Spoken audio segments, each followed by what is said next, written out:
This last few weeks I've been talking about pruning, and so I'm going to continue on with this. I got 2 more messages, it looks like, right now with this. I was working on both of them yesterday. Lord, is it this one? Is it this one? Is it this one? And so this morning he made it pretty clear which one it was supposed to be.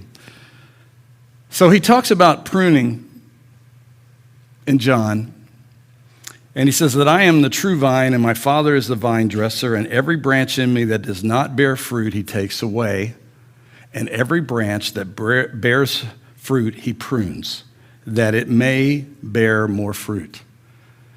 So I've entitled this message, Pruning with a Promise. That when God is going to prune, there's a promise that more fruit is going to come out of our lives.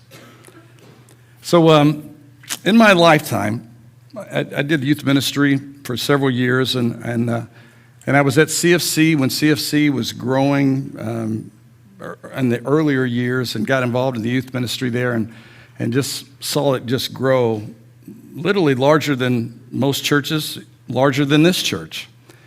And then God directed us to go to Quincy, Illinois, and starting a ministry from scratch, which is something I had never done before. And so I go from this very large ministry to this non-existent ministry and having to start it. And as I look back, realizing that God was pruning. So he exposed me to a lot of really good things, learned a lot of good things, but now I'm having to start something from scratch. And so we were there for a few years, and then we began to do what I knew how to do, and because I literally didn't know what I was doing. But Young Life hired me there, and I had a Young Life background. I had been involved in Young Life for years. So I knew that part of it, but starting something is not like just walking into something. It's a whole different ballgame. But if something already pre-exists and you already know how it works, it's easy to walk in because then you can just help and bless. But when it doesn't exist at all, that's a whole other deal. So you're starting something. So I'm always admire people that are willing to start something, because we have done this a few times now in our lives, and I realize that it's difficult.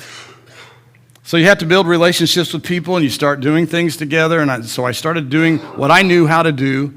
And over time, we started getting more students involved and more adults involved, and things began to grow. And we were there for a few years, and it became obvious that our time was running out there through a whole lot of story I'll tell you about later. So then we moved back here to a ministry that really didn't exist and had to start again. And then you feel the Lord pruning back.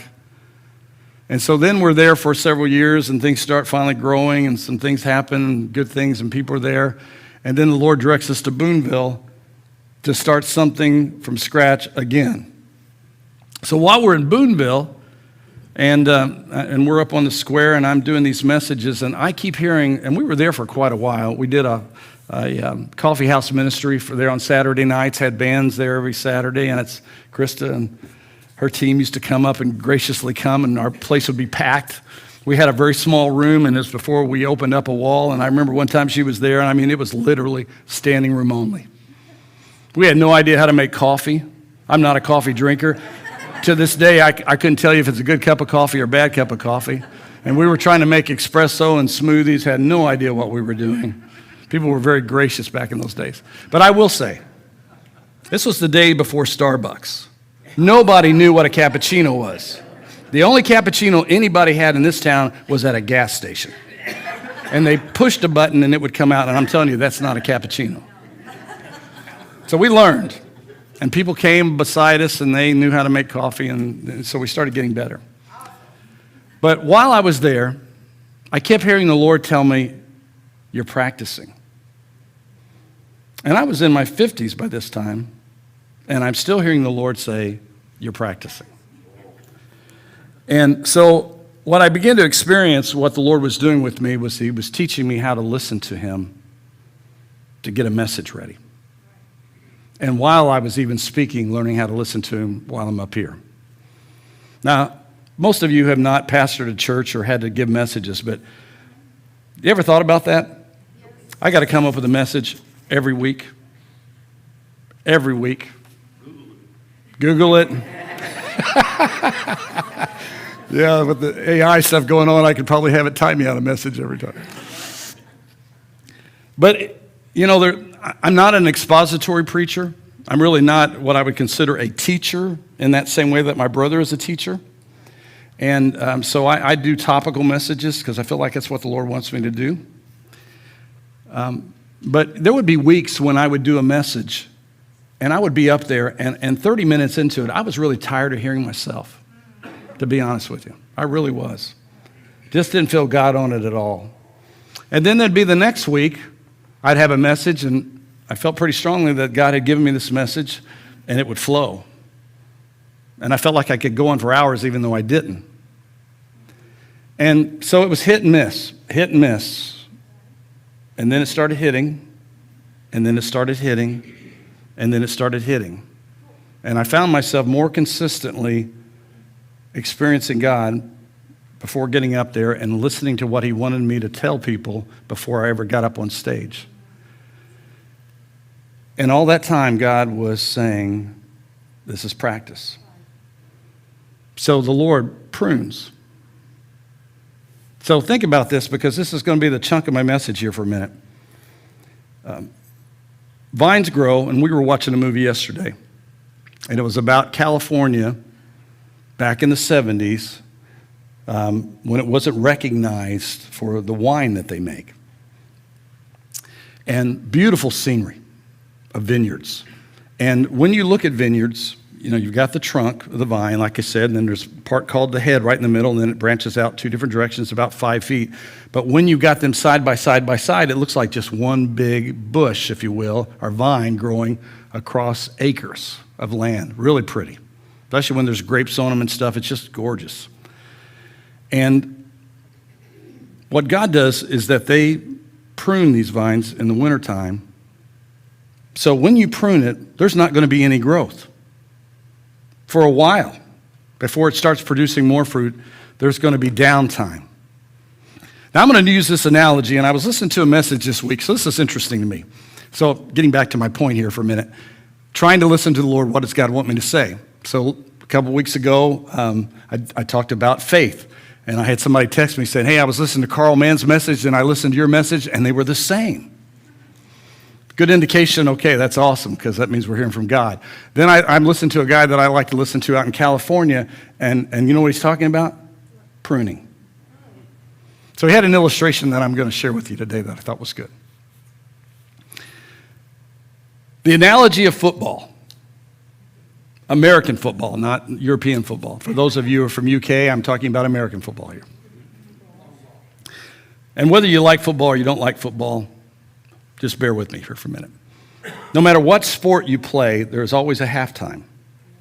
There's always a downtime that takes place in a game. So in football, it's like that. So when a halftime comes, what usually is going to happen during that halftime is a significant thing. So first of all, when you have halftime, it's a time to rest. So like soccer, my son played soccer, my oldest son played soccer. Soccer, they're running nonstop. It's the most intense sport in that regard because they run nonstop on a huge field. Football, they'll run, they'll stop, they'll run, stop. And if you watch the games, they're always changing people in and out. But when these guys were younger, they didn't have very many teammates, and so they were out there on the field most of the time running. But halftime comes, you need to rest. So they bring the whole team in there, and they sit down, and they rest. So when God is pruning you back, it's a time of rest. It's a time to just rest in the Lord. There's one thing about a physical rest, and you see this throughout the Old Testament and even talks about in the New Testament, that there was a Sabbath day that started on Friday evening and would go all the way to Saturday evening, and they were not allowed by law to do anything, to rest. To just allow their minds and their bodies physically just to allow all of that pressure and everything else just to come down.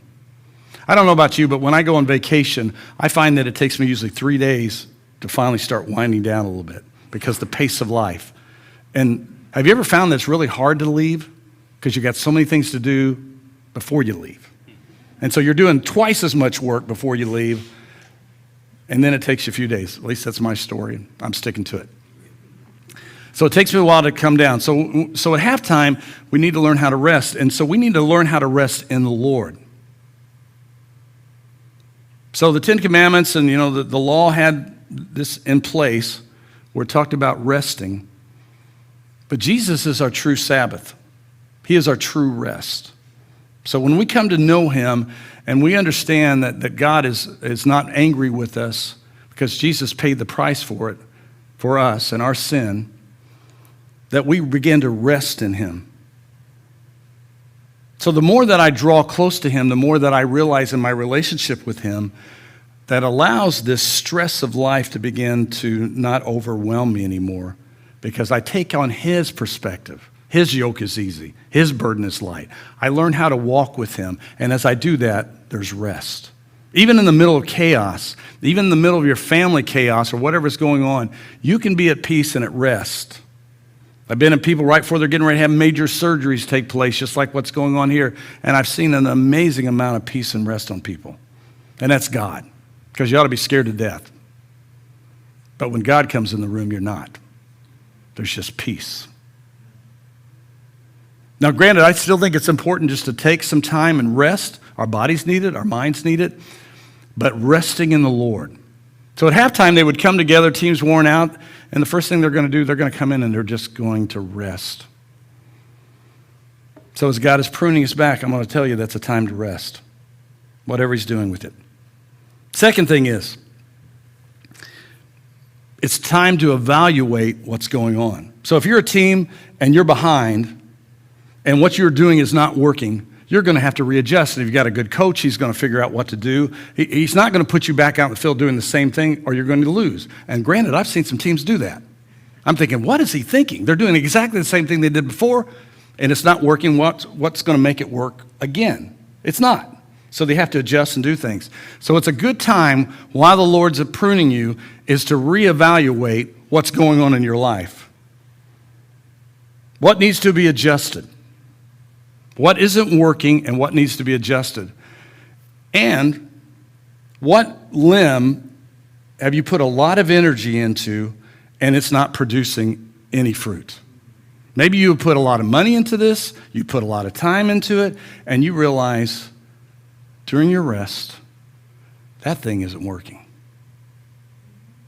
And you need to ask the Lord, would you prune that back for me? Would you help me to let it go? Have you ever done that? Put a lot of time and a lot of energy and a lot of money into something, and there was no fruit from it. Thousands of times. Me too. So it's a time to rest and evaluate what needs to be let go of. It's hard to let go of something when you have put time and you put energy and you put money into something. It's hard to let go. But you need to give it to God and let him take it from you. So you don't have to keep carrying this thing. So a team, you ever watch football? How many of you watch football? Yeah, decent crowd of you. How many hate football, don't care anything I'm talking about right now? Pretend I'm talking about another game. Okay, there's people in the back. I've watched teams play, and a team will get an enormous amount of yardage. And there'll be way more yardage than the other team. And at the end of the game, they still lose. They put a lot of energy into something because you got to get yardage. But if you don't score, if you don't make it across that goal line, you're not going to win the game. I love that movie, Moneyball, about baseball. Because if you've ever seen that or not seen that, it's an interesting movie because the bottom line was these people got to get across home plate. Beyond all the other things they talked about, they got to make scores or you're never going to win the game. And he approached it that way, and I just thought that was such a genius thing. Because we can put our energy on a lot of things that don't mean anything, that aren't producing any fruit whatsoever, and we've got to reevaluate what is working and what is not working and let go of some things. Because just like in football or any other sport, You can put a lot of energy in something, and when it's all said and done, it didn't win the game. And I feel like that is speaking to a few of you here this morning. That the Lord is wanting you to let go of something that you've been holding on to for a long time. You need to let him just prune that thing off. Get that weight off of you. That's interesting in life is that we get excited about things and we'll go and we'll have a branch that will just grow and grow and grow because we feel like there's a lot of energy in it, but it gets so far away from the vine, it's just not producing anything. So it's time to allow God just to snip that thing, whatever that is in your life. Third thing is that you've got to evaluate what is working and what is not working. So if you're on a team and you're winning and you want to keep winning, you think, okay, this is really working. A couple of these things over here, though, not so good. So there might be some tweaking, adjusting that God is doing with you. But if some things are working and God is pruning back, guess what's going to happen? More fruit's going to come out of that. That's the promise. More fruit. Everybody say more fruit. More fruit. That's the promise. God wants us to be fruitful people, and he wants to allow more fruit to come out of our lives than what came out over this last year. So we want more fruit in our lives. So we want to improve upon what is working. So as you're evaluating, as you're resting in him, and as you're seeking what I need to let go of and what is working, okay, I want more fruit. What does that look like for me to have more fruit in my life? What does that look like when God is snipping back and pruning me back in areas of my life that are working well? I begin to say, okay, God, how does this get better?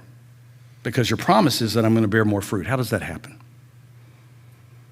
I think a big part of this is that we trust in him.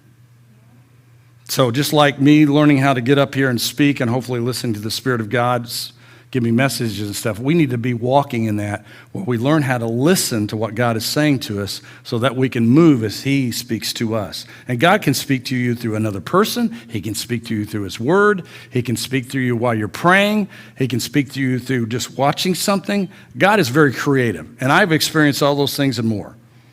And he will talk to you because he's a God who speaks. And we just got to be listening to what he has to say in our lives so that we hopefully will be people that will produce more fruit. Now, since you're at halftime, there may very much be an adjustment that God's going to do. Might be a big adjustment. I'm not going to tell you this whole story, but Elijah, prophet of God. Great story if you haven't read it, 1 Kings 19. So Elijah goes before these prophets of Baal, and he challenges them to put down a sacrifice before them and cry out to Baal that he would consume with fire what they lay down. And he challenges them to do this, and these men get out there, and the prophets, and they're praying to Baal, which Baal, there is no Baal. There might be a demon behind all of that, but there is no Baal. And they cry out, and they cry out, and they cry out, and nothing happens. He puts his sacrifice out there, has a trench around it, saturates it with water, and asks God to send his fire down, and God sends his fire down and consumes all of it. Pretty miraculous story. One of my favorites. Then he kills all the prophets of Baal. Old Testament, it was okay. Then Jezebel threatens his life, and a man who just saw all this miraculous stuff happen gets scared to death, and he runs. And eventually he runs and finds a cave and hides in a cave. And he's depressed. He's asking God to take him home. He's the only one left, so he's lonely, and he's suicidal. He just saw God do some incredible things. But sometimes when God uses you, it drains you. In a good way, but it does. And I'm sure he was drained. And then this threat of his life, and for whatever reason, fear gripped his heart, and he runs. And it's a cool story because he's sitting in a cave and God appears to him, but it talks about the wind and all these things happen, and God isn't in any of those things, the earthquake, but he's in a whisper. And he begins to speak to him.